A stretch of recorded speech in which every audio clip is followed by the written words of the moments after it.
ሰው ስለሌለ ነው እኔ የገባሁት እንጂ ፕሮግራም ይዤ ልገባ ነበረ። 3 ዓመት አልፎኛል ፕሮግራም ይዤ ለመግባት ወደ አንቺ ማለት ነው። አስተማሪ ታሪክሽ ለማካፈል ልጅት አዎ ማለት ያለሁበትን ሁኔታ አስተካክዬ የደረስኩበትን ሁኔታም ልነግርሽ ስለፈለኩ ነው። እኔ ጋርም ልጅቱና እናቲቱ እየጮሁ ነው።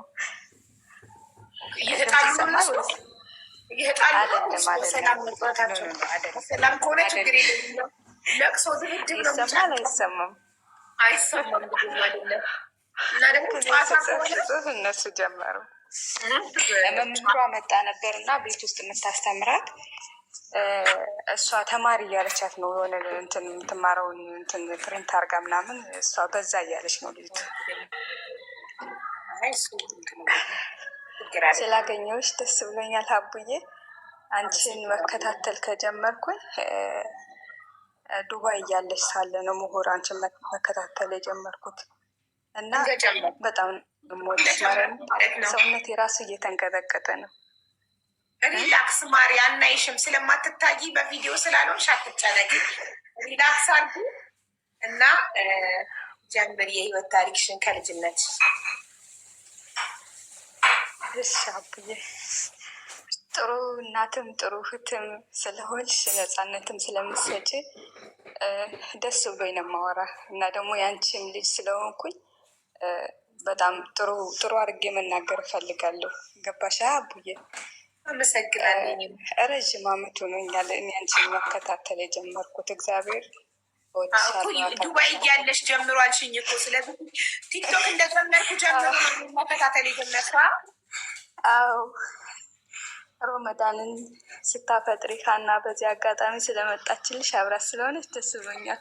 ቁጭ ብለሽ ምናምን እረፍት አድርገሽ ስላየሁሽ የምሬን ነው። እንደገና ደግሞ ስላረገሽም ደስ ብሎኛል እና በአንቺ ትምህርት ስኬታማ ሁኜ የሆነ ቦታ ላይ ደርሼ መግባት ስለምፈልግ እንዲሁ ገብቼ ማወራሽን ቀኑ ሙሉ ልብስ እየተኮስኩ ለማመዳለሁ። ሀቡዬ እግዚአብሔርን ታሪክ እየሰማሁ እንደዚህ ማለት ነው።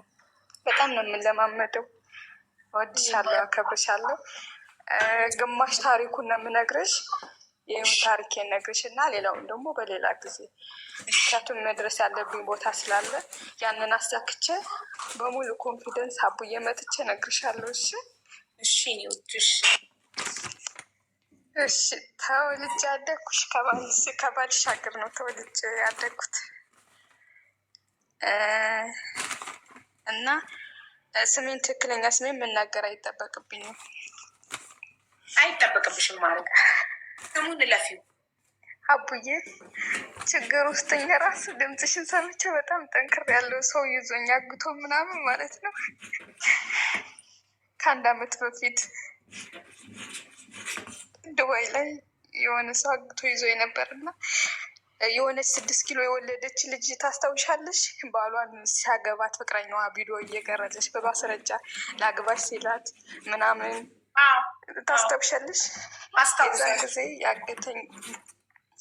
ያገተኝ ሰውዬ ባለቤቱ ያንን ታሪክ እየሰማች ነበር። አቡዬ ያንን ድምፅሽን ሰምቼ የነበረኝ ደስታና የነበረኝ ጥንካሬ ዛሬ አድርሶኛል።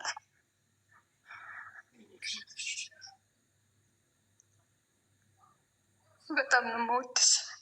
አመሰግናለሁ ከፈጣሪ በታች።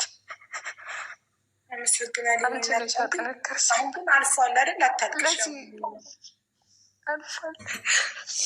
ለዚህ መብቃት የራሱ እንደዚህ በኮንፊደንስ ማውራት የራሱ በጣም ለእኔ ትልቅ ነገር እኮ ነው አቡዬ። አንቺ ጋር መጥቼ ማውራት ተወልጄ ያደግኩት ባልሽ ሀገር ነው። ወደ ውስጥ ትንሽ ገባ ይላል እና ያው እናትና አባቴ ቤት አላቸው፣ ቦታ አላቸው፣ እግዚአብሔር ይመስገን። አባቴ ከሌላ የወለዳቸው ልጆች አሉት እና በድንገት እናትና አባቴ ፍቅር ነበሩ።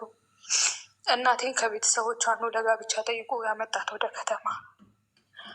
ከዛ ተጋቡ፣ ልጆች ወለዱ። ከዛ ሳያስፈቅዳት ቅድሚያ ለወለደው ልጆቹ ቦታውን ከፍሎ ሰጠ። በዛ በኋላ ኃይለኛ ጦርነት ተከፈተ። ኃይለኛ ችግር ተፈጠረ። እርስ በርሳቸው ይጣላሉ። ግማሻችን ለእናታችን እናደላለን፣ ግማሻችን ለአባታችን እናደላለን። ነገሩ በሙሉ ተበላሸ። ህይወታችን በጣም ተበላሸ። ስንት ሴት እህቶች አሉ መሰለሽ? እዛው ሀገር 2 አሉ። አንዲት በስደት ያለች፣ አንዲት እኔ ያለው 4 ነን። ሌሎቹ በጣም ብዙ ነበሩ፣ ሞተዋል። እና አቡዬ በዛ ምክንያት ኃይለኛ ጦርነት ተፈጠረ። ተለያዩ፣ ተጣሉ። ሳታስፈቅደኝ ለምን ቦታ ትሰጣለህ ምናምን ብላ ስትለው በጣም ኃይለኛ ጦርነት ተፈጠረ።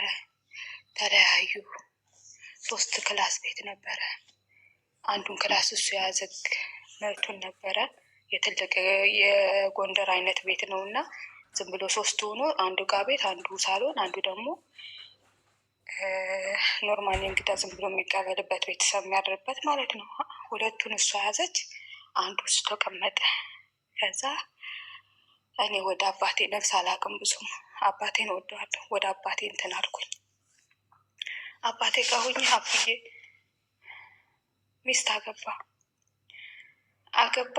ያችን ሚስቱ በጣም መጥፎ ናት። እናቴ አጠገብ ነው ያለው። እናቴ አጠገብ ሆኜ ግን ከአባቴ ጋር ነኝ። የሚፈልግ ሰው ከአባት ሄድ ከእናት ሄድ ምናምን እያተባባሉ እናያሳደጉን። እዛ አባቴ ጋር ሁኜ ነገሩን ሳየው ምንም እንትን አልልም። ነፍስ እያገባው ሰውነቴ በጣም ወደ ሴትነት ስቀርብ ማለት ነው። ሰውነቴ ምናምን እንትን ሲል ማገናዘብ ስጀምር ጠቅልዬ ወደ እናቴ ነው የምፈልግ ብዬ እናቴ ጋር ሆንኩኝ። እዛ በኋላ እናቴ ጋር መኖር ጀመርኩ። አቡዬ ጎበዝ ሰራተኛ ነኝ። እናቴ በጉልበት ገንዘብ እንደሚገኝ አስተምራኛለች። እግዚአብሔር እድሜና ጤና ይስጣት። ብዙ ሰው ብዙ ነገር ያደርጋል። እናቴ ግን ለፍታ ጥራ ገንዘብ በጉልበት እንደሚገኝ አስተምራኛለች። እኔም እለፋለሁ፣ እሰራለሁ። እናቴ ጋር አብረን መኖር ጀመርን። ምሁር ከእናቴ ጋር መግባባት፣ ምሁር ነብስ እያወቅኩ ስመጣ ምሁር ከእናቴ ጋር በጣም ኮንታክት እየሆንኩ መጣሁ። በጣም ከሚገባው በላይ እና የዛን ጊዜ ዝም ብዬ በጭፍን ስፈርድ የነበረው እናቴ ለእኛ ስትል ነው ብዙ ነገር ያደረገችልን። ከእሱ ጋር የተጣላችው ብዙ ነገር ያደረገች፣ ብዙ መስዋዕትነት ከፍላለች። እሷ ጋር ብሬ መኖር ጀመርኩ። አንዲት ታላቅ እህት ነበረችን፣ ስሟን መጥቀስ አያስፈልግም። እሷ ደቡብ ሱዳን ጅባ ትኖር ነበር። ሀቡዬ 2 ወንድ ልጆች አሏት። ሀኛ ነው ጥላቸው ሄደች። አንደኛው ትልቅ ነው፣ አንድ 6 ዓመት ምናምን ሊሆን ይችላል። አንደኛው ግን ገና አራስ ነገር ነው ማለት ጡት አልለቀቀም ከሷ። ከዛ በኋላ እሱ እንደምንም ብለን አሳደግ ነው። እኔም አሳደግኩት። የቀን ስራ እሰራለሁ፣ ጓደኞች ለብሰው ምናምን እንደዚህ እንትን ይላሉ። እኔ ግን የቀን ስራ የራቅ ያለ ቤት ባልሄድም ሙስሊም ቤተሰቦች አሉ። እግዚአብሔር ይመስገን። ግማሽ በእናቴ ገድ ሙስሊም ናቸው። ከእነሱ ጋር ቤት ሲሰሩ አብሬ በቀን 40 ብር እሰራለሁ፣ እለፋለሁ። ከእናቴ ጋር አብሬ ልጆቹን አሳደግን። የስደት መውጣት ምናምን ሀሳብን እቅድም አልነበረኝም። ምክንያቱም እህቴ ረጅም ዓመት እዛ እያለች ብር አትልክ፣ ዝም ብላ ነበር የምትኖረው። አይዶና መቻት ብሎ ይሆን ስራ የለው ነው ያው ትሰራለች ምናምን አላደል እንዲሁ ዝም ብሎ ነው። እንደ ቤሩት አይነት ነው ኖረው የዛ ሀገር። ከእሷ ድክመት ነው። ግን ሀገር መቀየር ትችላለች፣ ነገሮችን ማስተካከል ትችል ነበር። የእሷ ድክመት ነው። ከዛ ከረጅም ዓመት በኋላ 6 ዓመት በላይ ምናምን ይሆናል እህቴ መጣች። 2 ወር አብረን ተቀመጥን ከቤተሰብ ጋር። ቤተሰቡ ሁሉ ስለመጣች በጣም ደስ አለው። ሀቡዬ የሌለን የተበዳድረን የፈለግነውን ነገር ቤት የጎደለውን ነገር በሙሉ አሟላ። ሀቡዬ ልቤን ለማውራት ስለበቃው እግዚአብሔር ይመስገን። አንዳንዴ ለቤተሰብሽ እንኳን ጭንቀትሽ ስታወር አይገባውም።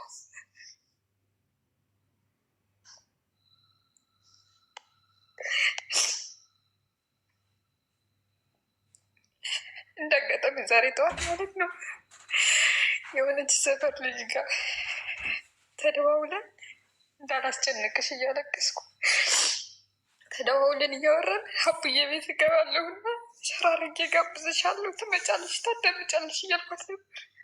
እግዚአብሔርን ሀቡዬ ዛሬ ጠዋት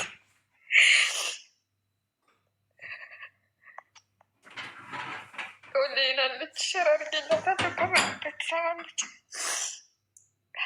አብረን መኖር ጀመረን። 2 ወር በሙሉ ስደት አእምሮ ያስብ አላውቅም። ሀቡዬ 2 ወር በሙሉ ጭንቅላት ይበረዘችው ስደት። እኔ እንደሷ ሂጄ ብር ማልክ ስኬታማ ማልሆን እናቴን ማላገኝ ስለሚመስለኝ ስደት አስቤው አላውቅም። በዛ 2 ወር ውስጥ ዱባይ ሄደን አብረን ሰርተን ነገሮችን እናስተካክላለን ምናምን ብላ ጭንቅላት የበረዝ አደረገችው። ውይህቴ አንቺ ከተመለሽ አንቺ ሰርተሽ የምታገኝ ከሆነ ገንዘብ ልብሽ ከተመለሰ ሁሉም ነገር ከተስተካከለ እኔ እንሂድ ካልሽኝ ከተስተካከልሽ አንቺ እኔ እሄዳለሁ። እንኳን ታቡዬ ብር የለንም። አራጣ ተበደረን ያንን ብር መጀመሪያ እሷ ጀመረች፣ ሄደች። እግዚአብሔር ይመስገን ዱባይ ገባች አቡዬ። እዛ የኔ ፕሮሰስ ወዲያው ተጀመረ። ስለ እናቴ ብዙም ታሪክ ብዙም አላወራውም፣ አይሆንልኝም አቡዬ። ብዙም የቤቱን ነገር በሙሉ ማውራት አይሆንልኝም። ምናልባት ደግሞ ወደፊት ቀጣይ ቀስ እያልኩ ለመጀመሪያ ጊዜ ስለሆነ ቀስ እያልኩ አወራለሁ። ከዛ ዱባይ ገባች፣ የኔ ፕሮሰስን ተጀመረ። ያንን አራጣ ብር የሰው ዕዳ አልወድም በህይወቴ። ቢኮዝ ከዚህ በፊት እናቴ ታመጣለች ዕዳ ይከስርባታል፣ ደግሞ ከሌላኛው ተበድራ ሌላኛውን ዘግታ፣ እንደዚህ ውስግብግብ ያለ ነገር ስለሆነ ያስፈራኛል። ታናሽ ወንድም አለኝ እና የኔ ፕሮሰስ ተጀመረ አቡዬ። ባህርዳር ፓስፖርት ባህር ዳር ነው የሚወጣው፣ ጎንደር የለም። በቅርቡ ነው ኢሚግሬሽን የተከፈተው። ፓስፖርት ያወጣሁ ሁሉ ነገር ፕሮሰስ የተጀመረልኝ በደላላ በኩል እግዚአብሔር ይመስገን። ዱባይ ለተብሎ የተሞላው ኩዌት ደረሰኝ። በጣም አሪፍ ሀገር ሀቡዬ። ቅር ብሎ ነበር ከእናቴ ልጅ ከእህቴ። ምክንያቱም እኔ ስደት ልወጣበት ያሰብኩት አእምሮ ያስገባሁት ከእናቴ ልጅ ከእህቴ ጋር አንድ ላይ ሀገር ሁነን እሷን ትንሽ እኔ በሰል ያልኩ ነኝ፣ የቤቱ ታናሽ በሆንም ገንዘብም ዝም ብዬ አላወጣም፣ እቆጣጠራታለሁ፣ ይይዛታለሁ ብዬ ነበር። ግን አንድ ነገር ከተበላሸ አንቺ ተቆጣጠረሽ አታገኘውም። አሁን ነው የገባኝ ሁሉም ነገር። ኩዌት መጣልኝ፣ ሄድኩ አቡዬ። ልክ 2 ወር እዛ ስንቀመጥ ማለት ነው በቃ አንቺ ከእናቴ ጋር ካለሽላት እኔ አዲስ አበባ ልሄድና ከእናቴ ቤት ወጥቼ አላቅም አቡዬ። ከእህቴ ቤት እንኳን እዛ ካለችው እህቴ ቤት እጅ ወጥቼ አድሬ አላቅም አቡዬ። ምንም ነገር እኔ አዲስ አበባ ልሄድና እስኪ ሁሉንም ልልመድ 1-3 ወር ምናምን ያንቺ ትንሽ እስከሚመጣ ሄጄ እንትን ልበል ሰው ቤት ልቀጠር አልኳት። ሰው ቤት ተቀጠርኩ። እግዚአብሔር ይመስገን 02 አካባቢ ታውቂው ከሆነ 02 አካባቢ እዛ ነው የገባሁት። አንድ አራስ ልጅ የ8 ቀን ወንድ ልጅ ወልዳ ጥሩ ቤት ነው፣ ባልና ሚስቶች ከአረብ ሀገር ተመልሳ የወሎ ልጆች ናቸው። እነሱ ቤት ገባሁ። 3 ወር ሰራሁ። ከዛ እሷ ተመልሳ ፕሮሰሷን ጨርሳ ወደ አዲስ አበባ ስትመጣ መጦላት ወደ ዱባይ ልተስል እኔ ወደ እናቴ ቤት ሄድኩኝ። ከዛ እኔ ማልቆ እግዚአብሔር ይመስገን ኩዌት ገባሁ። እኔ ኩዌት ገብቼ መስራት ጀመርኩ አቡዬ። በቃ እኔ ጓደኛ አለኝ፣ ግን የቀንም ስራ ምናምንም እንደዚህ ስለምሰራ እንዳጋጣሚ ሆኖ ደግሞ ጓደኞቼ 2 ናቸው፣ የሀብታም ልጆች ናቸው፣ አብረን ያደግነው እና ብዙም ጓደኛ የለኝም።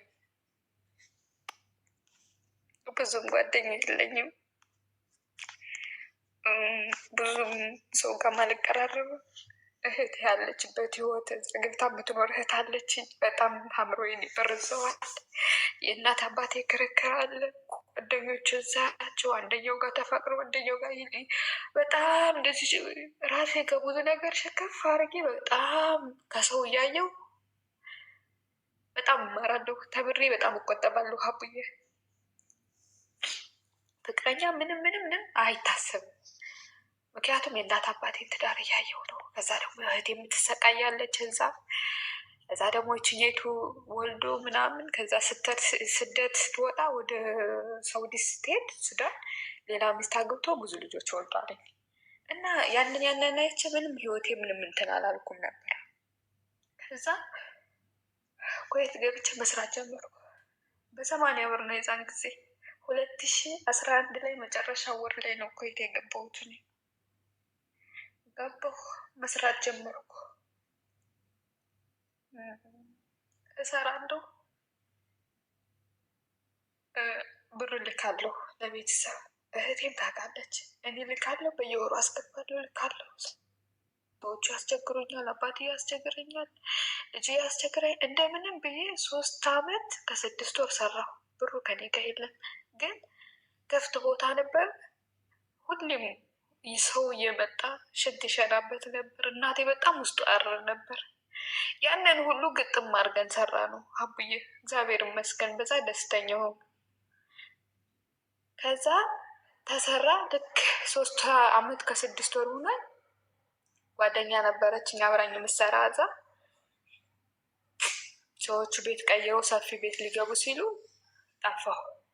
እህቴን አማከርኳት። እኔ ልጠፋ ነው ሊሄድ ብዬ ሳማክራት አትሂጂ አለችኝ። በሰዓቱ 50 ሺህ ብር ብቻ ነው ከእጄ የነበረው። ያን 50 ሺህ ብር ይዘሽ አትሂጂ፣ እኔ ይበቃኛል፣ ልጄ ልድና ወደ አንቺ ልምጣ ብዬ ስላት አይ አትሂጂ አለችኝ። በዚህ አጋጣሚ ከእህቴ ጋር ተጣልተን አመቱ ሆኖኛል አብዬ ብሎ ከረኳት።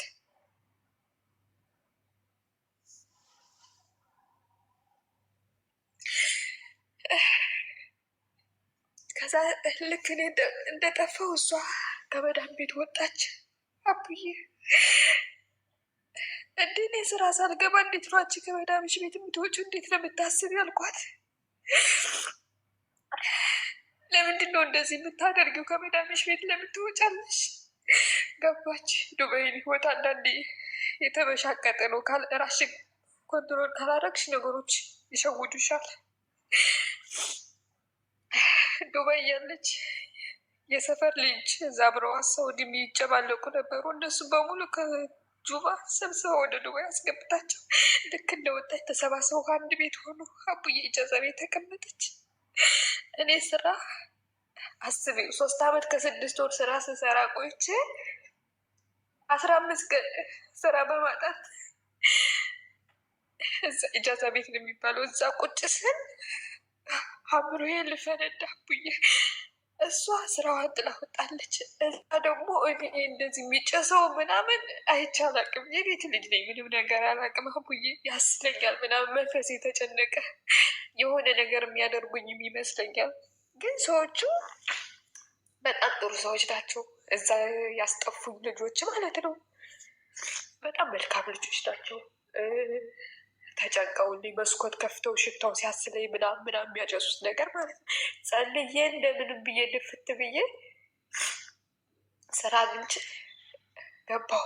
መጀመሪያ የገባሁበት 1 ቀን አድሬ ወደው ተመለስኩ። ለእኔ የማይሆን ስራ ነው፣ በጣም ከባድ ነው።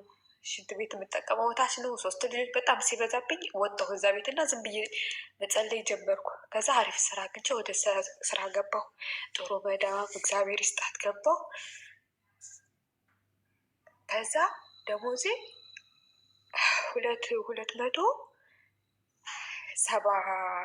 270 ብር ነው። ድርሃም ሳይሆን 270 ብር ነው በኩዌት ሀገር ማለት ነው። ከዛ 220 የኔ ነው፣ 50 ደግሞ ላስገቡኝ ሰዎች ነው የሚሄደው። ከዛ በኋላ እንደዛ እየሰራው እያለ ወረቀትሽን አስተካክል ስላት አታስተካክልም፣ ተሸወደች። እንደዚህ አርቲስቶች ምናምን ሲመጡ ከእነሱ ጋር ትሄዳለች፣ እዛ ትሳተፋለች፣ ብዙ ነገሮችን ታደርጋለች። ወረቀችን አሰሪ ብዬ ስላት አትሰማኝም ሀቡዬ። ጭራሽ ከኔ ጋር መከራከር ጀመረች። እንዴት እንደወጣው አስቢ። ከእሷ ጋር ተመካከሬ ነው ስደት አእምሮ ጋር ያሰብኩት እንኳን ወረቀችን አስተካከይ ስላት አትሰማኝም። ተይ ብላት መጨረሻ ላይ እኔን የማትሰሚኝ ከሆነ ህይወትሽን ኑር፣ እኔም ህይወቴን ልኑር። በቃ ተይኝ ብዬ ስላት 2 ልጆች አሏት። እኔና እናቴንን ያሳደግን እግዚአብሔር በሚያውቀው ማለት ነው። ጥሩ ደረጃ ላይ ደርሰዋል። አንዱ ዩኒቨርሲቲ ገብቷል፣ እግዚአብሔር ይመስገን። ባህር ዳር ማለት ነው። ለወረቀት ማሰሪያ 150 ሺህ ብር ላኩላት አብዬ። እሱንም አጠፋችው። እሺ ወደ ሀገርሽ ተይዘሽ ግቢና ከዛ በኋላ መክሊትዬ ከይቅርታ ጋር አንዴ ሽን ታጠቢ፣ ንፍጥሽን ተናፈጭ።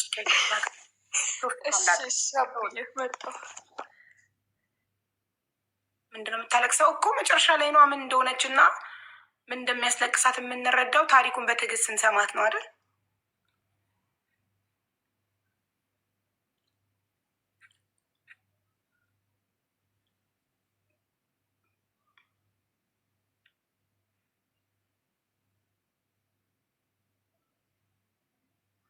ለምን የምስቁት? ንፍትሽን ተናፈጭ ስላልኩ ምን ልበል ታዲያ? ሌላ ቃል አለው?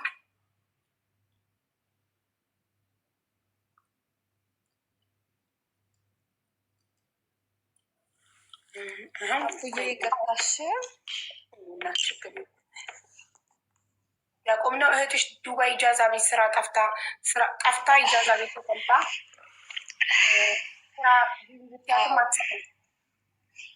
አንቺ ደግሞ ብር ላኩላት። አንቺ ኩዌት ያቆምነው ታሪኩን አንቺ ኩዌት ኮንትራት ቤት ነሽ 3 ዓመት ከ6 ወር እየሰራሽ ነው። እህትሽ ደግሞ ዱባይ ከኮንትራት ቤት እምቢ ብላ ጠፍታ ኢጃዛ ቤት ስራ ፈታ ተቀምጣ እየመከርሻት እሱ ጋር ነው ያቆምነው። አቡዬ እኔማ 3 ዓመት ከ6 ወር ሰርቼ ትልቅ ቤት ሊቀይሩ ሲሉ ጠፋው። ከዛ ጠፍቼ 15 ቀን ስራ አጥቼ በጠፍቼ በምሰራበት ከመዳም ቤት ገባው። እሺ ከዛ በኋላ እየሰራው ነው ባር ደግሞ አንቺም ጠፋሽ እንዴ? እኔ እንደጠፋው ሀቡዬ እኔ እንደጠፋው እሷ ወጣው ከመዳሜ ጋር ተጣልቼ ወጥቻለሁ ብላ አለችኝ። በዛ ምክንያት እኮ ነው በጣም ያዘንኩ የተከፋሁት። ለምን ወጣሽ ስላት የነበረው ማለት ነው። ምክንያቱም እኔ ከጠፋው እኔ በጠፋው በስንተኛ ቀኔ ነው እሷ የወጣችው። ተመካክረ ምናምን እኔ ጠፋው። ከዛ እሷ ወጣች ከመዳሟ ቤት። ከዛ እኔ በ15 ቀን ቆይቼ አሪፍ ስራ አገኘው፣ ደሞዝ ተከፈለኝ። አሪፍ ደሞዝ 150 ሺህ ልከሽ ነው ያቆምነው። እሱን ያገኘሁት ሰርቼ ነው። ገብቶሻላ? ጠፍቼ መስራት ከጀመርኩ በ2ኛ በ3ኛ ወሬ ነው። ከዛ እንደዛ ብዬ ስላት ልጅቱ ወረቀቷን አታሰራም። ያንን ብር ሌላ ንግድ ጀመረችበት፣ የማይረባ ስራ ማለት ነው።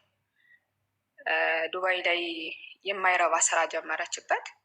ከዛ ተይ ብዬ በእናቷ ትልቅ ልጅ አላት፣ በእናቷ በአባታችን በእናታችን የማይረባ ስራ ያው መማሪያ ለመማሪያ የሚጨስ ምናምን ነገር ማለት ነው። ያው ተማሪ ልጆች ምናምን ስላሉ ማውራት ስለማይፈልግ ትክክል የሚጨስ ቤት ከፈተችበት ካልሽ ይገባናልሽ። ኦኬ ከዛ ያንን ብር እንድታሰራ የላኩላትን ያንን ከፈተችበት። እሱን የሰማሁት አቡዬ ከቆየ ነው። አሁን ሽማግሌኛን ለማስታረቅ ምናምን መጥቶ የዛን ጊዜ ምን የተጣላኋት እኮ ይደበረኝ የማይረባ ስራ ጀምራ ነው ምናምን ሲባል ነው የሰማሁት እንጂ እኔ ምንም አላውቅም ነበረ። ከዛ ያንን ስራ ጀመረች። ነገሮችን ብላት አልሰማለች። በቤተሰብ አስጠየኳት። ቤተሰቦቿ ልጇ ጠየቃት። በቃ ምንም አልሰማ ስትል እንደዛ ከሆነ ህይወትሽን ኑሪ ህይወቴን ልኑር ብዬ ብሎ ካረኳት ስራዬን መስራት ጀመርኩ። 7 ወር 8 ወር ነው ይሆናል። ብሬ መሰብሰብ ጀመርኩ። ለቤተሰቦቼ ለልጆቿ ለታናሽ ወንድሜ የሚያስፈልገውን ነገር በሙሉ የትምህርት የሚያስፈልገውን ጫማ፣ ልብስ፣ ዩኒፎርም ሁሉንም ነገር አሳካለሁ። ለቤት የሚያስፈልገውን ምግብ ምናምን አስተካክላለሁ። ከዛ እሷም መዝለሏን፣ መጨፈሯን፣ ይሄ መልበሷን፣ ማጌጧን፣ በፖሰቷን ምናምን ተያያዘችው። ስራዋም ጣማተኝ እዛው መጃጃል ጀመረች። እኛም ተውናት ሁሉንም ነገር ማለት የራሳችን ህይወት ጀመረን። ቤተሰቧም ልጇ ሁላችንም ማለት ነው። ከዛ ታናሽ የኔ ታላቅ የእሷ ታናሽ እህት ነበረች። እሷ በድንገት ወደ ዱባይ አመጣቻት። መጣች። ስትገባ በእሷ ምክንያት ገብታለች ምናምን ብላ ደወለችልኝ። ገብታለች ብላ ስደውልልኝ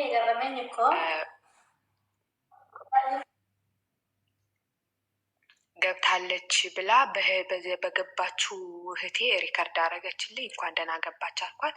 እህቴ በገባች በስንተኛው በሁለተኛው ወር እች ልጅ ወረቀት ስለሌላት ያዟት፣ ፖሊሶች ማለት ነው ያዟት። ልክ ተይዛ እንደገባች እህቴ እኔ ውድ እህት ይዘውኛል እና ወደ እየገባው ነው ይዘውኝ ፖሊሶች ይዘውኝ እየገባው ነው ምናምን አለች።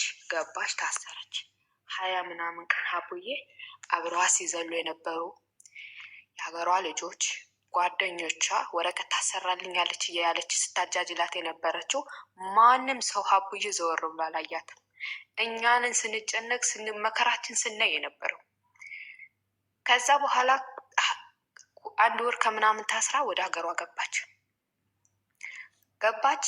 የዛን ጊዜ እኔ ከአንቺ ምንም አይነት ገንዘብ አልፈልግም ስትል የነበረው ከኔ ገንዘብ ወስዳ ወረቀት እንድታሰራ የሰጠዋት ከኔ ገንዘቡን ወስዳ ሌላ ስራ ጀመረችበት። ከዛ በኋላ ከአንቺ መቀበል አልፈልግም ስትል የነበረችው ልክ ስገባ ሀቡዬ ስልኳንና የለበሰችውን ቱታ ለብሳ ነው ወደ አዲስ አበባ ሪፖርት የገባችው። አስራ ማለት ነው። በጣም መወዳት ማከብራት እህቴ ናት። ገባች። እንኳን ደህና ገባሽ። አየሽ ስመክርሽ ምን ስልሽ የነበረው ለዚህ ነው። ለማንኛውም ይሁን ብዬ እናት አባቴ እንዳይከፋ ብዬ 150 ሺህ ብር ላኩላት። የምትገዛዛውን እቃ ገዛዝታ ወደ ቤተሰቦቿ ሄደች። ገባች ወደ ቤተሰብም ደስ አለው በህይወት ስላገኛት። ገባችላቸው። ልጆቿም ሁሉም ነገር የሁሉም በውስጡ ይዞ መምጣቷን ብቻ ደስ ብሏቸው መኖር ጀመርን። ከዛ በኋላ ብዙ ብር ላኩላት። እኔ የጎደለ ነገር ሲኖር ምናምን 150 ሺህ ብር አስገባውላት። ከዛ እኔ አፉ መጣ። የእንትን አፉ ሲመጣ 2 አመት ሰርቼ ወደ ሀገር የሚሄድ ፈለግኩ። እኔ መጥፋት አልፈልግም፣ ምንም ማለት አልፈልግም። ህጋዊ ሆኜ ነው መስራት የምፈልገው አቡዬ። አጋጣሚዎች ሁሉ ጠፋሁኝ እኔ። ከዛ ጠፍቼ ግን አፉ ሲመጣ እንዲያመልጠኝ አልፈለግኩም። ፓስፖርቴን አውጥቼ አስተካክዬ ምን ብዬ ወደ ሀገር ሄድኩኝ። አቡዬ ሲሄድ ማለት ነው እሷ አገናኘችኝ። የባሏ ቤተሰብ እዛ ኮይት ላይ ያለ ስሙን መጥቀስ ካለብኝ እጠቅሳለሁ። ነጃ ይባላል። እሱ አገናኘችኝ። በስልክ ያወራኛል። የባሏ ከባሏ ሀገር ፊት ለፊት ነው ያለው፣ ጎረቤቶች ናቸው። ከዛ ለሱ ወረቀት አሰርቶ ሊያመጣኝ በፀጉር ቤት ስንት ሰጠዋለሁ? 300 ዲናር ሰጠዋለሁ ለሱ። ከዛ ወደ ሀገር ስገባ ደግሞ 20 ምናምን ሺህ ብር ልኬ ትኬቴን ቆርጬ ልብሶችን ካልጓ አድርጌ ወደ ሀገር የገባው። ሰላም ገብቼ ከእናት አባቴ ጋር ተገናኘው። ምን አልኩኝ? ከዛ እነም ብር ላክልኝ ብዬ ስለው ያነሰው ግማሹን ካደኝ። አቡዬ ግማሹን ካደኝ። ግማሽ ነው የሰጠሽኝ አለ። እኔ መከራከር አልፈልግም፣ ዝም አልኩኝ። እዛ በኋላ እዛ ያለውን ኮንዲሽን ሳይ ባዶ እጄን ነበርኩ። ብር አልያዝኩም። ሀቡዬ የመጣውን ብር ፋፋፋ ብለን ጭፍጭፍ አረግ ነው የሆነ ጨፈጨፍ ነው በቃ አይደል። እያወቅኩ እንዳላወቅኩ ብዙ ነገር እንትን አልኩ። ብቻ ዝም ብዬ ያን ነገር ጠፍቶ ቀጣይ ነገሮች ሲስተር ጋር በጣም የተቃቃምኩበት በጣም ጦርነት ውስጥ የገባውበት ነገር ላይ ችግር ውስጥ የገባውበት ላይ ልገባልሽ ነው። ከዛ ሀቡዬ ያን ነገር ሆኖ መኖር አልቻልኩም። ከዛ ጎንደር አልቻልኩም። ሰላም ምናምን ስለሌለ ወይኔ አዲስ አበባ መሄድ እፈልጋለሁ ብዬ ልጁ ግማሹን ክዶኝለ ግማሹን የላከልኝን ግማሹን ለቤተሰብ አድርጌ ወደ አዲስ አበባ ወጣሁ። ታናሽ ወንድሜን ይዤ 3 ወር ቤት ተከራይቼ ሲወሲ ትምህርቴን እየተማርኩኝ ፕሮሰሴን አስጀመርኩ። ዱባይ መሄድ አልፈልግም። ለምን ብለሽ ካልሽኝ ሀቡዬ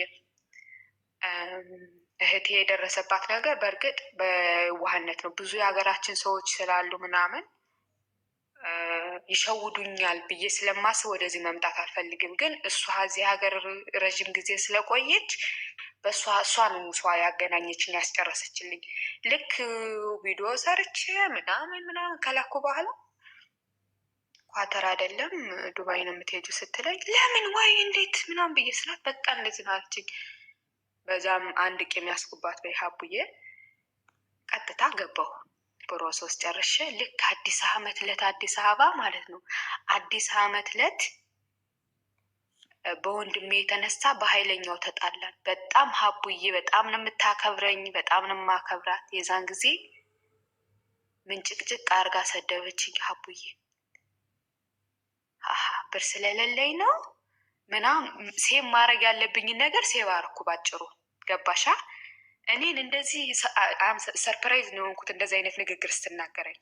ኦኬ ዝግት አደረኩባት ስልኩን። በጣም ጮሆች። ለእናቴ ለፋዘር ምናምን ተናገረኝ። ለምን ጆሮዬ ላይ ስልክ ትዘጋለኝ? አዲስ አመት ላይ ሃፒ ኒው ይር ምናምን አልተባባልንም በኢትዮጵያ ማለት ነው። እዛው እንኳን አደረሰች ምናምን አላልኳትም። ጸጥ አልኳት። እሷ አለችኝ።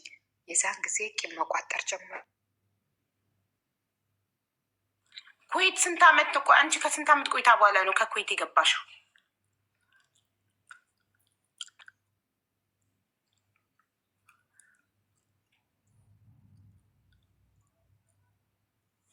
አንዴ ውጭ ላይ ልምታ ምን እቃ ታዘሽ ነው? ስልክ ተደውሎብኝ። አዎ እቃ ኦርደር ተቀብዬ ልምጣ። ይቅርታ ችግር የለም። እስከዛ ሀና መታለች። ሀና ቆይ ስንት አመት ነው የቆየችው ጋይስ? 3 አመት ከ6 ወር ኮንትራት ቤት። ከዛ ከጠፋች በኋላ ምን ያህል ጊዜ ሰራች?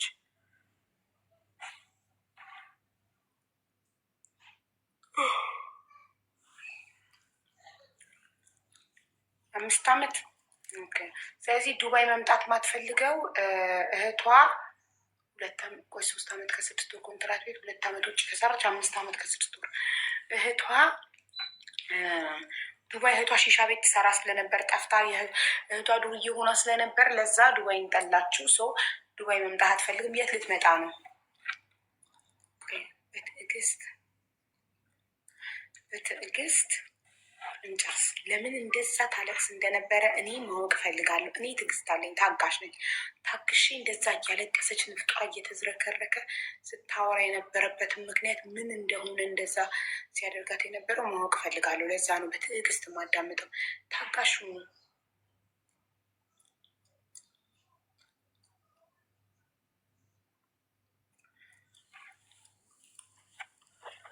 ጠብቁ።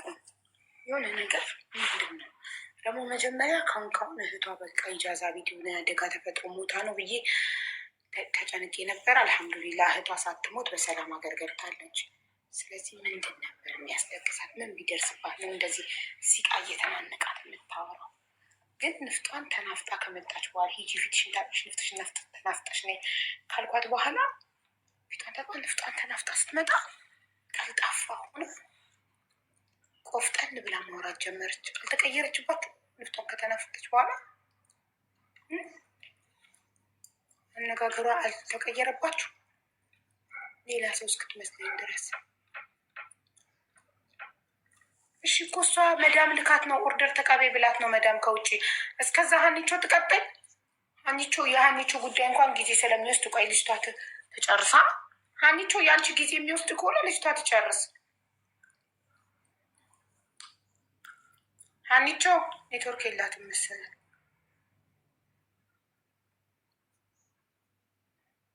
ሀኒቾ አንቺ ዙዙ እንዴት ነሽ? እባክሽ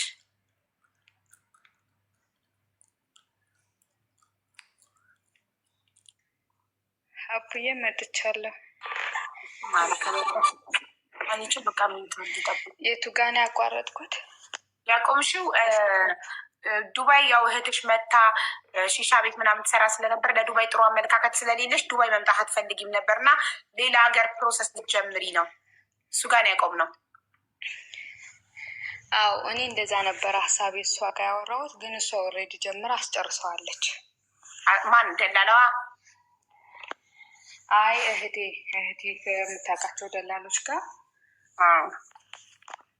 እቺው እህትሽ ዱባይ የነበረችው አይደል? አዎ ሀቡዬ። አዎ እሺ እናቴ ቀጥሽ። ሌላ ስደት የወጣ እህት የለኝም።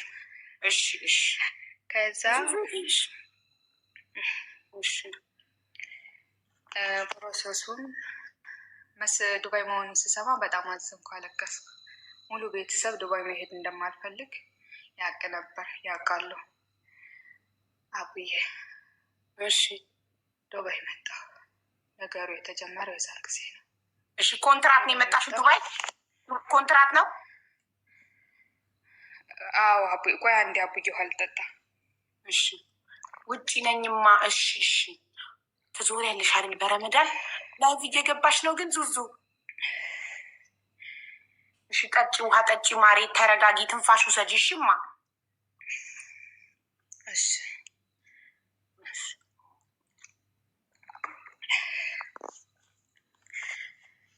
ገባው። ዱባይ የገባሁት እንዴት መሰለሽ? መዳሚቱና በእሷ ስም የመጣሁባት መዳም የሆነ የምትወስደኝ መዳም አለች አይደል? በእሷ ስምና ደላላውና መዳሟ አንድ ላይ ነው አብረው ስራ የሚሰሩት። እንዴት ብለሽ ካልሽኝ ሰራተኛ ታመጣለች፣ በ15 ቀን ትመልሳለች፣ ለደላላው ትሰጠዋለች። ታመጣለች ሰራተኛ፣ ለደላላው ትሰጠዋለች። ከዛ መጣው ገባው። አጅማን ነው ቢሮ። መጣው ገባው። ጓደኛዬ ኩዌት ሰራ ነበረው። ጓደኛዬ ጋ ነው አብረን የመጣ ነው። እኔ ቀጥታ ወደ መዳም ሄድኩኝ። እኔ ወደ መዳም ይዘውኝ ሄዱ። እሷን ደግሞ ቢሮ አለ፣ ወደ ቢሮ ወሰዷት። እሷ ጋር ተደባብረን ምናምን አናወራም። አብረን መጠናል ምናምን፣ ግን እንደዚህ እንደ ድሮ ከማን ጋር ነው ተደባብራችሁ ማታወሩት? ከማን ጋር? ጓደኛዬ ኩዌት ስሰራ አብረን ስንሰራ 3 አመት ከመጥፋቴ ኮንትራት የገባሁበት ለመጀመሪያ ጊዜ ጓደኛዬ ሪፖርት ላይ ተዋውቀን አንድ ቤት ነው የገባ ነው። የ3 አመት ከ6 ወር ጓደኛ ነበረችኝ። እሷ ጋር ነው አሁን ኩዌት ስትሄጂ ኤርፖርት ተዋውቃችሁ ቢሮ አንድ ቢሮ ስለነበር አንድ ቤት ደረሳችሁ። አንድ ቤት ደረሳችሁ። አንድ ቤት 3 አመት ከ6 ወር ሰራችሁ። አንድ አልጋ ላይ እየተኛችሁ። ኦኬ እሷ ኢትዮጵያ ተገናኝታችሁ ኢትዮጵያ አብራችሁ ናችሁ። አብራችሁ ነው ወደ ዱባይ መጣችሁ። ከቤቴ ጠርቻት ቤት ተከራይቼ ቤት እሱ ጓደኛ ምናምን ያለውን ትምህርት ደግሞ በሌላ ቀን መጥቼ አወራለሁ ብዬ ነው የዘለልኩት። እሺ ችግር የለም። ከዛ አሁን ዱባይ ስትመጡ በኮንትራት ቢሮ ኤርፖርት ተቀብሏችሁ ቢሮ እሷን ወደ ቢሮ አንቺን ወደ መዳም ቤት። አዎ እንደዛ ሆነ። እኔ መዳም ቤት ሄድኩኝ። 1 ወር ሰራሁ። 1 ወር ሰርቼ እኔ የመጣሁት ቋንቋ ስለምችል ልጅ በመያዝ ነው። ሴትየቱ ግን ምግብም ታሰራኛለች፣ እንደገና ደግሞ ልጅ ሚይዛለሁ፣ ቤት ማጸዳለሁ። ሚክስ ቤቱ ትንሽ ነው። ሌላም ሰራተኛ አለች። ሰራተኛዋ ትልቂቱ ልጁን ስለምትወዳት እንድትለቃት አትፈልግም።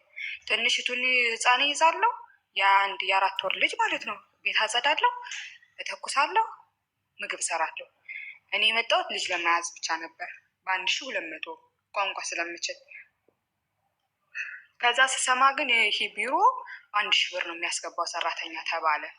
እንደዛ ከሆነ በ1000 ብር እኔ መስራት አልፈልግም። ሲጀመር የመጣሁት በ1200 ነው። ሲቀጥል ደግሞ ምግብም እየሰራው ነው።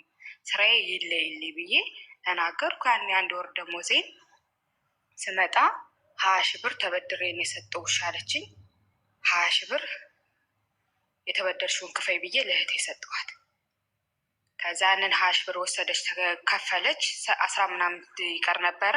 ያን ተሳስ ገብሬ ደርሶ ነበረ።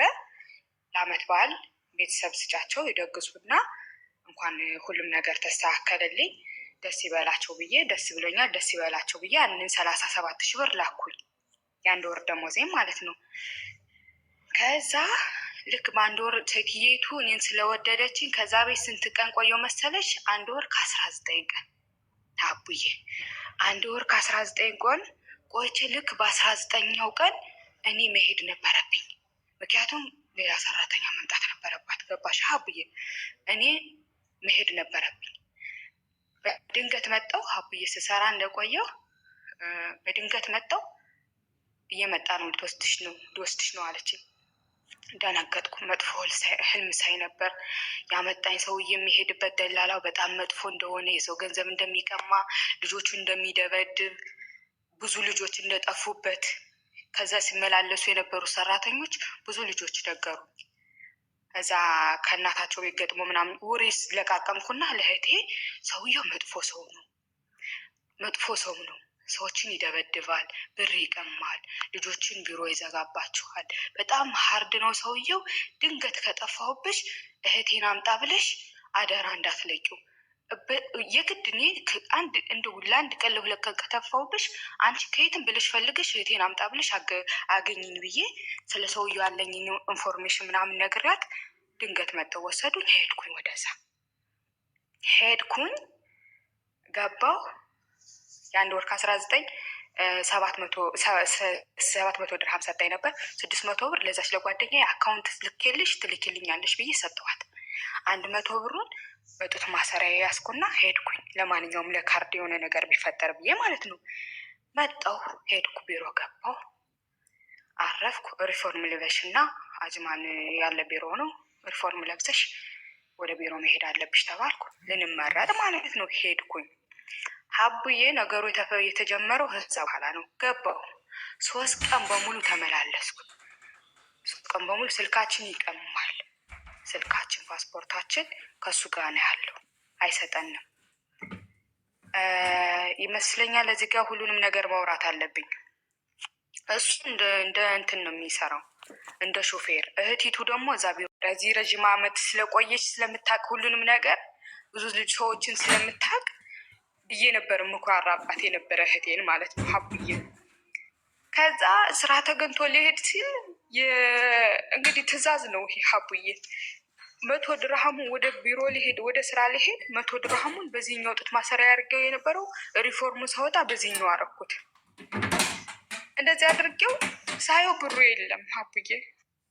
ከዛ እህቲቱ ናት ወጣ እንትን 100 ድርሃም አግኝተሻል እንዴ አልኳት።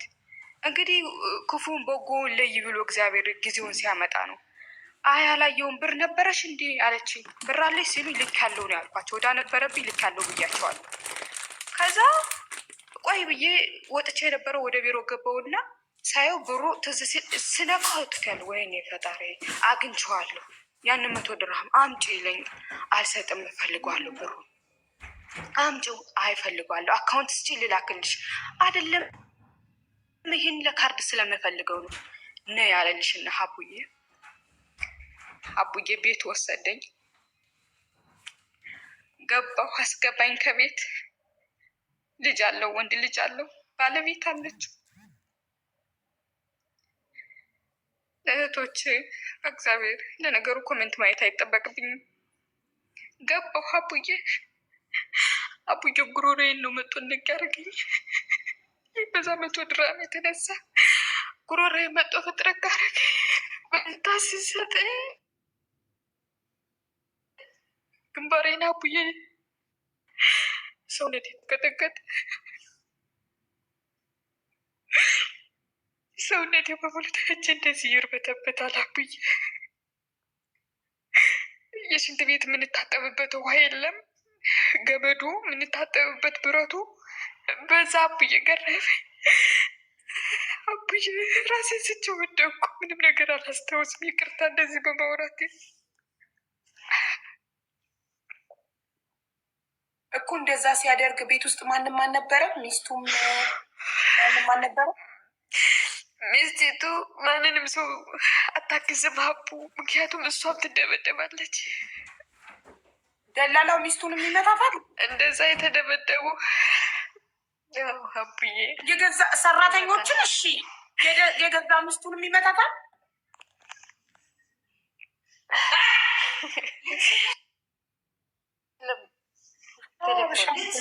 لا ما في شيء والله، بس يكلم ولا لا لا بس سلمي كذي، بس سلمي كذي. لا اي بنت سلمي سلمي ويت اوكي. ቆይ ሀቡዬ ሰላም በያት፣ ያሰር ልጅ ናት። ሰላም በያት። مرحبا كيفك؟ سامعينك؟ وعليكم السلام، كيفك؟ أنا وايد ترى يحب كريستين أختي مال أنا. شكرا حبيبتي، تسلمي لي. اي أنا بعد أحبها والله. كريستين أنا يحبي واجد، هي تساعدني في كل شيء، ما تقصر، شاطرة وتطبخ وكل شيء تساعدني. حتى لأنكم يحب القطوة مال أنا، قطوة مال أنا يحب كريستين أكثر مني. شكرا لأنكم زينين معها. هي كمان تحبكم كتير وشكرا لأنكم زينين معها. يعني يا بنات انتي مشكورة حبيبتي الله يخليكم. ترجمون ቸገረን እኔ ተረግላችኋለሁ።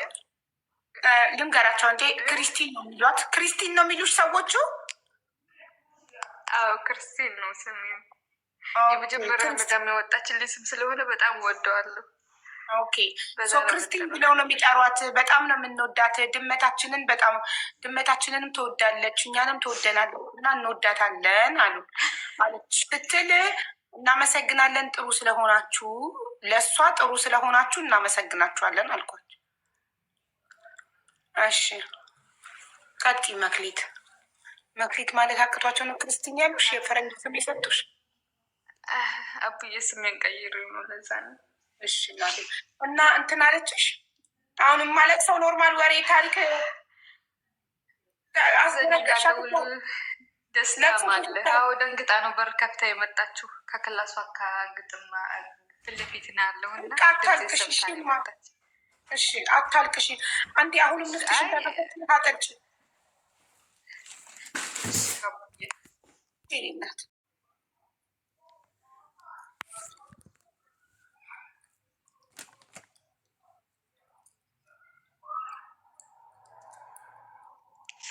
እና ሀብዬ ራሴን ስቼ ወደኩኝ። የከምባታ ልጆች ነበሩ። የሀገራቸውን ስም መጥራት አይጠበቅም። እዛው እንደኔ ሰራተኛ ነበር እኮ። ሲመቱሽ ቢሮ ውስጥ ነበር ወይስ መኖሪያ ቤቱ ሲመታሽ? ደላላው አቡዬ ተከራይቶ የሚኖርበት ቤት ማለት ነው። አንደኛውን እህቱ ትኖርበታለች፣ አንደኛው ደግሞ ኪችን ነው ትንሽዬ፣ አንደኛው ደግሞ ሰራተኛ የሚተኛበት ነው፣ አንደኛው ደግሞ የራሱ ክላስ ነው። እዛው በዛው ነው እንዴ? አንድ ክፍል ቆይ አንድ ክፍል። እኔ እኮ ቢሮዎች ብዙ ጊዜ ቢሮ ለብቻ፣ ሰራተኛ ማደሪያ አኮሞዴሽን ሌላ ቦታ፣ መኖሪያ ቤታቸው ሌላ ቦታ የሚያደርጉ መስሎኝ ነበር። የእሱ አንድ ክፍል እሱና ሚስቱ ልጁ እየኖሩ፣ አንዱ ክፍል እህቱ እየኖረች፣ አንዱ ክፍል የሚያመጣቸው ሰራተኞች ያጉርበታል። አዎ ሀቡዬ እንደዛ ነው። እሺ ዱላ ሲበዛብሽ ራስሽን ስተሽ ወደቅሽ። እስኳን ያቆም ነው። አዎ ራሴን ስቼ ወደቅኩ ሀቡዬ። ቀና ብዬ ሳይ ላይ ሽንቴን ሸንቼዋለሁ ሀቡዬ።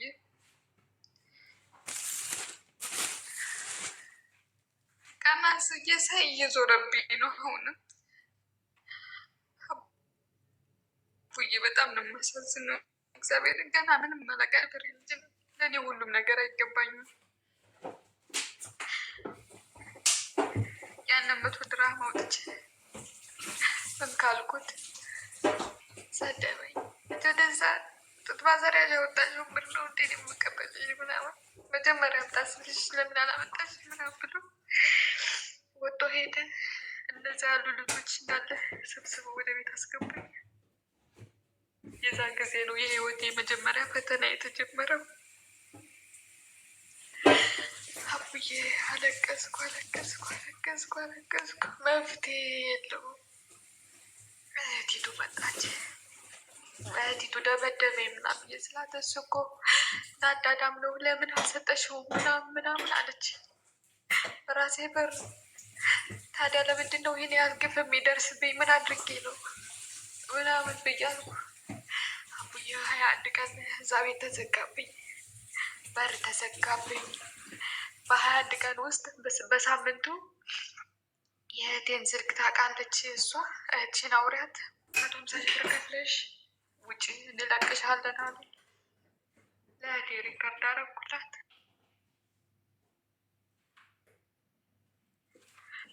እህቴ ጋር የተቆራረጥኩበት ምክንያት በዚህ ነው።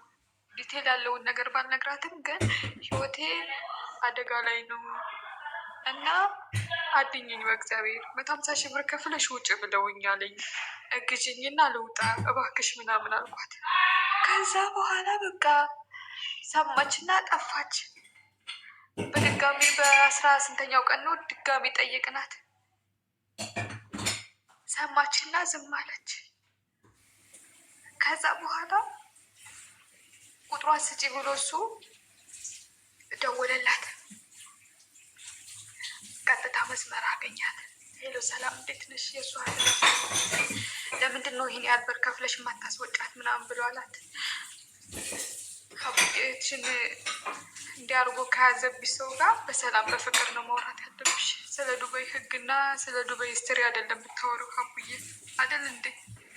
እኔ ህጉን አውቀዋለሁ። እኔ ምንለዋለሁ እኔ ምንላለሁ። ከዛ በኋላ ሙልጭ አርጎ ሰድቦ ዘጋባት ስልኩን። 21 ቀን ከዛ ቤት ተዘጋብኝ ሀቡዬ። ብታምኝም ባታምኝም በር ተዘግቶብኝ መስኮት የዱባይን ፎቅ እያየሁ ሀቡዬ በጣም አዝኜ ተከፍቼ ሰው የለኝ፣ ማንም የሚረዳኝ የለ። እህቴ መወዳት እህቴ ፊቷን አዞረችብኝ ሀቡዬ ችግር ውስጥ ስሆን። ከዛ ልክ መጨረሻ ላይ ጸለይኩ 3 ጊዜ ራሴን ላጠፋ ነበረ።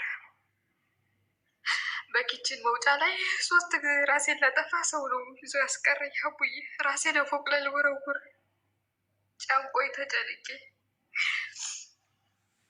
ከዛ በኋላ ከባህል ሚስቲቱና እኔ ስራ እየሰራን እዛ ኪችን ማለት ነው። አንቺ ድምፅሽን ሰማሁሽ እየተከታተለችሽ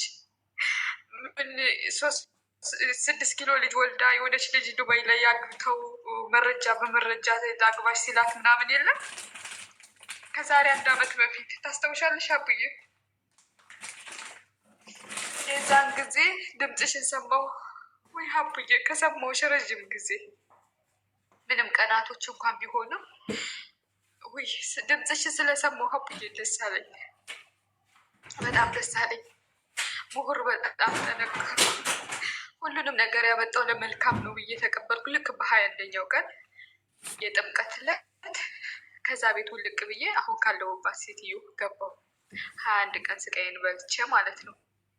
እሱም ወደዚህ ቤት ሊያመጣኝ በሱ ነው። ከአድማን የ4 ሰዓት ርቀት መንገድ ነው አመጡ ያስገባኝ። እሱንም ገንዘቡ ስለሚያስፈልጋቸው ነው እንጂ ኢራቅ እሸጥሻለሁ ነው ያለኝ ሀቡዬ። ለእህቴ እህትሽን ኢራቅ ነው የሚሸጣት ከፍለሽ ካላስወጣሻት ብሏል። እሱንም ሰምታ ጸጥ ነው ያለች እህቴ። ገባሻ ሀቡዬ? ኢራቅ ከመሸጥ ግን ከአጅማን ወደዚህ 4 ሰዓት ርቀት አምጦ በገንዘቡ ለቤት ኪራይ ስለሚያስፈልጋቸው እኔን አውጦ ወደዚህ አመጣኝ። ከዚህ ቤት ገባሁ። እግዚአብሔር ይመስገን። እንደምታያት ልጅቱም በጣም ጥሩ ልጅ ናት። ሴትየቱም ግን በጣም ተጎድቼ ነበር። አንደኛ በእህቴ በጣም ተጎዳ። አላገዘችኝ፣ አላበረታችኝ፣ አልረዳችኝ፣ ምንም ነገር አላረገችልኝም። እንዴት እህቴ በዚህ ጊዜ ፊቷን ታዞርብኛለች? እንዴት ይህን ያህል በዚህ ልክ አለቀስኩ። መጣሁ ከዚህ ቤት ገባሁ። ስራ ጀመርኩ። ጥርሴን ንክስ አርግ አቡዬ ስራዬን መስራት ጀመርኩ። ሰራለሁ። ልክ በ3ኛው ቀን እህቴ የደረሰብኝ ነገር ልነግራት፣ እህቴ አንድ ጥያቄ ልጠይቅሽ፣ እርጄ ብዬሽ ለምንድን ነው ያረዳሽኝ አልኳትኝ። ምንድን ነው አንቺ እንደዚህ የምታካብጂ? ሊቢያ በረሃ ላይ እኮ አይደለም ያለሽው አለችኝ ሀቡዬ። እህቴ ምን ሆነሽ ነው እንኳን አላለችኝም ሀቡ። ምናልባት ነገሮች ተሳክተውላት ጀርመን ገብታለች። ካስታረቅሽ ምናምን ትመጣና ያለውን ነገር ታወራሻለች ሀቡዬ። አልተሳሳትኩም ምንም ነገር። ሊቢያ በረሃ ላይ አይደለሽም፣ አይደፍሮሽ ነው ያለችኝ። አይደፍሮሽ አይመቶሽ ምን ምግብ ነው ቢከለክሉሽ? ዳቦ ደረቅ ዳቦ ቢሰጡሽ ናልሽ። ምሁር እሱ ደግሞ ሰበረኝ። እኔ በጣም አዘንኩኝ። ምን ይሄን ያለው እንዴ እህትነትሽ? አንቺ ምን አይነት ጨካኝ ሴት ነሽ ብዬ በስሜት በጣም ሙልጭ አርጌ ሰድቤ ብሎ ካረኳት። ሙሉ ቤተሰብ በሙሉ ተጨነቀ። በጣም አለቅሳለሁ። አዘንኩ በእህቴ። እርጂ ብያት አልረዳችኝም ሀቡዬ። ሁሉም ነገር በጣም ትናል። ወራቶች ሲወልዱ ቀኑ ሄደ። በድንገት የእሷ የጀመረችው ፕሮሰስ መጣላት ሀቡ። ሲመጣላት የዛን ጊዜ ለጋራ የገዛ ነው ቤት ነበረ። የዛን ጊዜ የገዛ ነው ቤት ነበረ። ያንን ቤት ሸጠችው። እኔ ለቤተሰብ ያልኳቸው ስራ የለኝም ነው ያልኩ ሀቡዬ። 6 ዓመት ከ6 ወር ኮይት ሰርቻ 5 ሳንቲም የለኝም ሀቡዬ። ስራ የለኝም፣ ጠፍቼ ነው የምኖረው ነው ያልኳቸው። ጠፍቼ ነው የምኖረው፣ ብርም የለኝም፣ ስራም የለኝም። ታምሜ በጣም ታምሜ ያለው ውስጤ በጣም ተባብሯል። ሮይ ምናምን ተጎድቷል። እና ስራ እንደሌለኝ ነው የሚያውቁ ቤተሰብ በሙሉ። የሆነች ሰው እንደምታግዘኝ የሆነች አረብ እንደምታግዘኝ ምናምን ነው የነገርኳቸው። ከዛ ያነ ቤት ሊሸጥ ነው ተባለ። ኦኬ ይሸጥ፣ ችግር የለውም ይሸጣል፣ ግማሽን ትሰጭኛለሽ አልኩ። ለቤተሰብ ለአባቴ ተናገርኩ። እሺ ልጄ ትቀበያለሽ። ፕሮሰሷ ተስተካከለላት። ሁሉም ነገር ጨርሳ ቤቱ ተሽጦ አራጣ ተበደረች እና ቀድማ ቤቱ እንዲሸጥ አድርጋ ልጇን ውክልናዋ ለልጇ ሰጣ። ይትሄዳ ገባች፣ ሮማንያ ገባች። ከሮማንያ ወደዛ ተሻገረች። ከዛ ያነ ቤት ተሸጠ። ሀቡዬ ብሩ ግማሹን ሰጠው፣ ግማሹ ወረቀቱ እስከሚያልቅ ድረስ ተባለ። ከዛ በኋላ ወረቀቱ اسمع عندك 100 كاش؟ عيني بكلم. عندك 100 كاش؟ لا ما عندك كاش؟ لا خلاص يلا ثانك يو። ከዛ ሀቡዬ መጨረሻ ላይ ቤቱ ተሽጦ ግማሹ ተቀብለው ልጅየው ጋር ምኑ ናችሁ ነው የተፈጠረው ነገር ምንድን ነው? እናትህን ጠይቃት እለዋለሁ። እናትህን ጠይቃት ምን እንዳረገች ይቸው ጨካኝ እናትህ ምን ይለዋለሁ። እኔ እናቴን ያሳደግ ነው ያንን ልጅ እንግዲህ የእህቴን ልጅ። ከዛ ግማሹን ቃል ገባልኝ፣ ብርሽን ማንም ሰው አይወስድብሽም እህቴ፣ እናቴ ነሽ፣ አንቺ ያሳደግሽኝ እናቴ ነሽ፣ ሁለተኛ እናቴ ነሽ፣ መስዋዕትነት የከፈልሽልኝ ሁሉ ነገር ያደረግሽልኝ፣ ያንቺን ብር ማንም አይነካብሽም ብሎ ቃል ገባልኝ። ትልቅ ልጅ ነው፣ ዩኒቨርሲቲ ነው የሚማረው፣ እግዚአብሔር ይመስገን። አሁን ቃል ገባልኝ። በቃ ብሩን አስገባልኝ ብዬ የጓደኛዬን ወንድም አካውንት ላኩ። ከዛ በኋላ ያንን አካውንት ለእናቴቱ ስክሪንሹት አድርጎ ለእናቴቱ ላክ።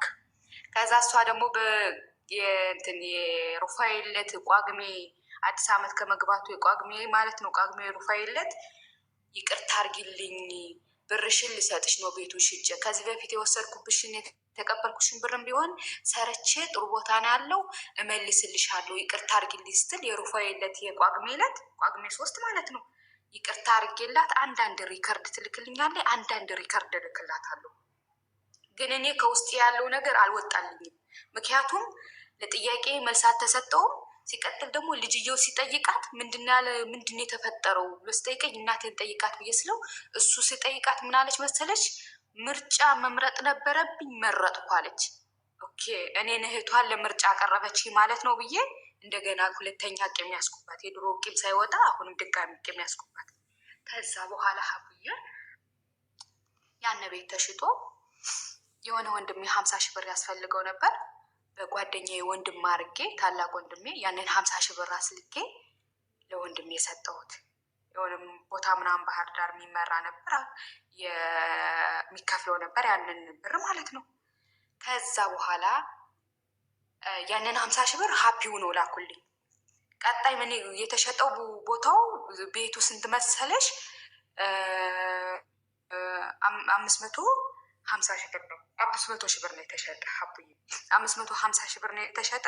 የሚደርሰን ስንት መሰለሽ? በቃ 250 ነው። 50 ሺህ ብር የምን የደላላ ምናምን የሚባል ነገር አለ የዘይዛ ነው ተባለ።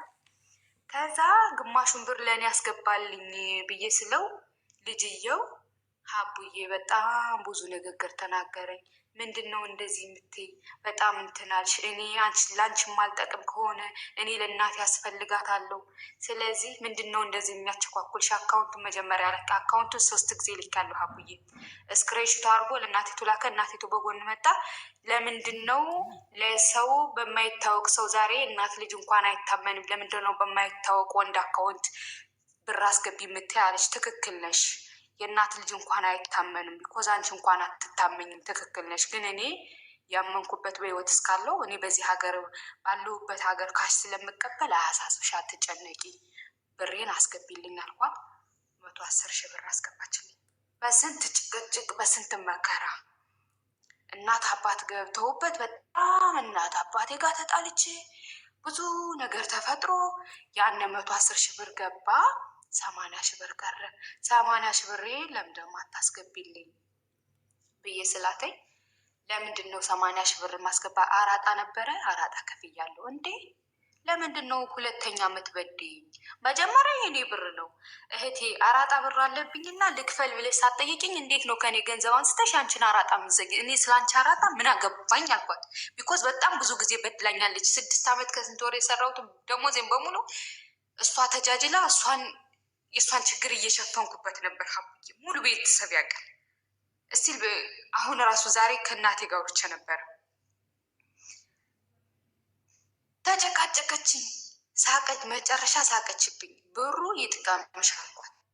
ሁለተኛ ግን እኔ ከአንቺ ጋር አወራም ብዬ ብሎክ አረኳት። እኔም ስራዬን መስራት ጀመርኩ። እግዚአብሔር ይመስገን 1 ዓመት ሰራው።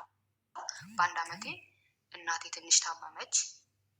በጣም የጠና አይደለም ግን አእምሮዬ ትክክል አልሰራላ ብዬ በጣም ተጨናነኩ። እህቴ ከዳችኝ።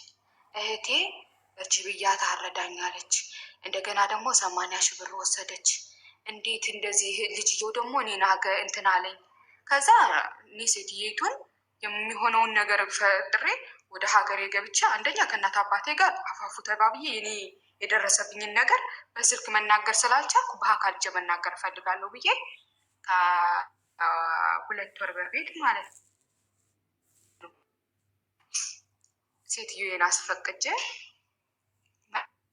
መልካም አሰሪ ነው ያለችኝ። እግዚአብሔር ይመስገን። ሴትዬ እናቴ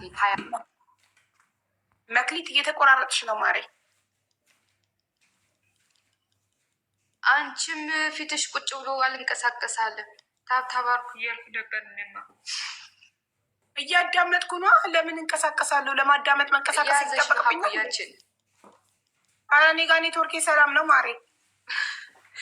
አይ እንትን ይይዝሻለኝ ኔትወርክ ያንቺ ኔትወርክ ነው እኔን የያዘኝ የመሰለሽ እንጂ እኔ ጋር ምንም አልተቆራረጠም። አሁን ገና ተቆራረጠች። እሺ አሁን ይሰማሻል? አዎ ይሰማል። አሁን ይሰማል። እኔ መጀመሪያ እንደዛ ስታለቅሽበት የነበረ ጉዳይ ደላላው ደፍሮሽ ከሆነ ብዬ በጣም ተጠንቄ ነበር። ለዛ ነው መክሊት በግልጽ አማርኛ ደላላው መታሽ ብቻ ወይስ ደፍሮሻል? እንኳን አልደረስኩም። እግዚአብሔር ይመስገን። እሱም እዚህ ቦታም አልደረሰም ገንዘብና ስለዚህ ከገባሽ ሰዓት ጀምሮ ስታለቅሽ በሲቃ ስታለቅሽ የነበረው ለምንድን ነው ማሪ? አቡዬ ስደት ወጥቼ መጀመሪያ ጊዜ ነው እንደዚህ አይነት ነገር ሲደርስብኝ። ለዛ ነው እኔ ደግሞ ማለት የመደፈር ሲሆን አይለቅማ 1 ዓመትም 2 ዓመትም አይለቅም ህመሙን ባስታወሽ ቁጥርና እኔ ደግሞ በቃ ድሮሽ የሆነ ጠባሳ ጥሎብሽ ያለፈ መስሎኝ በጣም ነፍሴ ተጨንቃ ነበር። እና ደላላው ለ100 ድርሃም ብሎ ስለመባሽ ነው እስከ ዛሬ ድረስ የምታለቅሽው፣ 1 ዓመት ከምናምን ድረስ የምታለቅሽው። የዛን ህመም ነው እያስታወሽ። እሱ ሳይሆን እህቴ ከዳችኝ። አቡዬ እሱማ እኮ ኖርማል ነው። አቡዬ ህመም ነው፣ ቆሰለ፣ ከዛ ጠፋ። እህቴ እናቴ ልጅ እህቴ ስንት ብር ነው? 80,000 ብር ነው። ስንት ነው የከዳችሽ እህትሽ? ስንት ብር? አቡዬ መክዳቱን እኮ የጀመረችው እዛ ቢሮ ውስጥ ሆኜ 150,000 ብር ከፍለሽ አስወጫት እያላት ሳታስወጣኝ ቀረች። አቡዬ በዛ ነው እኔ ቅር የተሰኘውባት። በጣም ትልቅ የሚያስኩባት። እንዴት ለእኔ መሆን ያቅታታል? ለራሷ ሲሆን ያንን ቤት ሸጠችው፣ ለእኔ ሲሆን ግን ያ ቤት አልተሸጠም። አቡዬ እኔ ህይወቴ አደጋ ላይ ነው እርጅኝ እያልኳት ልጅየው ሲጠይቃት ምርጫ መምረጥ ነበረብኝ፣ ምርጫ የመረጥኩ አለች። አየሽ አቡዬ የእናቷን ልጅ እህቷን ለምርጫ አቅርባ እኔ ሳትረዳኝ ቀረች። በጣም ያመሳዝናል። በጣም ከባድ ነው። በጣም ስደት የወጣሁበት አሁን ደላላው እዚኛው ቤት ያስገባሽ ደላላውን ስንት ጊዜ ሆነሽ? እዚኛው ቤት 1 ዓመት ሆነሽ? እዚህ ቤት መዳሞቹ ጋር ጥሮቹ ጋር ራሱ ደላላው ነው ያስገባኝ እኮ አልኩሽ እኮ። ስንት ጊዜ ሆነሽ ካስገባሽ? ያስገባኝ ራሱ ካስገባኝ ሰውዬ ነው ያለው እኮ። ስንት ጊዜ? 1 ዓመቴን ሞልቼ 1 ዓመት ከ2 ወር ጥሩ የአንድ አመት ከሁለት ወር ደሞዝሽን ደሞላኝ አስቀምጠሻል? ደሞዝሽን አለ ጎበዝ። ዋናው እሱ ነው። ይቃማ አለሽ? ህጋዊ ነሽ? ሰዎቹ ግን እንደሌለ ነው ሁሉም ሰው የሚያውቀው። ጎበዝ እኮ አይወቁ። ምን ያደርግልሻል? ሀቡዬ መኖሪያ ፈቃድ አሰርተውልሻል? ሰዎች ህጋዊ ነሽ? ህጋዊ ነኛው ሀቡዬ። ድፍን አንድ አመት ሲሞላኝ እናቴ ሀሞብኛል እና ከእናት አባቴ ጋር አፋፉ መባባል ስለምፈልግ እናቴንም ትንሽ አሟት ስለነበር እኔ ወደ ሀገሬ ሊሄድ ደርሶ መልስ ትኬት ቆረጭልኝ አልኳት። ሴትዬቱን የ27 ቀን ቆረጠችልኝ። አዲስ አበባ ገባሁ ሀቡዬ። አዲስ አበባ ገብቼ ራይዴን ይዤ አልጋዬ ቤቴ ሄጄ አርፌ ከዛ በኋላ ጸበል ስውራ ማርያም ጸበል መሄድ ፈልግ ነበር። ስውራ ማርያም ጸበሌን ሄጄ በ8ኛ ቀኔ ወደ ጎንደር ትኬቴን ቆርጬ ለቤተሰብ ልሄድ 2 ቀን ሲቀረኝ ነገርኳቸው። በጣም ደነገጡ። እነሱ መግባቴን ማያውቁ ምናምን በጣም ደነገጡ። ገባሁ፣ አገኙኝ። ቤተሰቤ ጋር አፋፉ ተባባልኩ። የተፈጠረውን ነገር የደረሰብኝ ነገርኳቸው። ሁሉንም ነገር እሷም ለእሷ ለቤተሰብ ያለችው ነገር ሌላ ነገር ነው። ስራ ቀይራለሁ ብላ ሂዳ በዛ ምክንያት ስራ አጣ ነው ቁጭ አለችው ብላ ለቤተሰብ ዋሽታ ነበረ። ለቤተሰብ የደረሰብኝ ነገር በሙሉ ተናገሩ። ለቤተሰቦች ጋር ይቅር ተባባልኩኝ። ከዛ በ27 ቀን ወደ ስራዬ ተመልሼ ገባሁ ሀቡዬ። ሌላው ህይወቴን ደግሞ ቀጣይ ሁለተኛ የጀመርኩት ነገር አለ። ያ ነገር ሲሰምርልኝ ሲስተካከልልኝ መጥቻ አወራሻለሁ።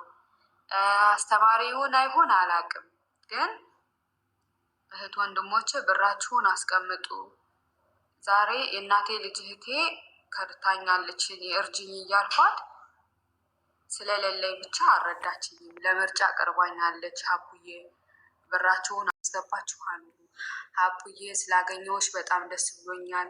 ገና ያቀድኩት ያሰብኩት ነገር አለ። ያን ነገር ሲሰምር በቪዲዮ ገብቼ ሁሉንም ነገር አሳይቼ እኔም በአንቺ ምክር የደረስኩበትን ሁኔታ አሳይሻለሁ። እሺ ሀቡዬ፣ ለጊዜው ሰው ስለሌለ ገብቼ ላናግርሽ ብዬ ነው የገባሁት። ይኸው ነው በቃ።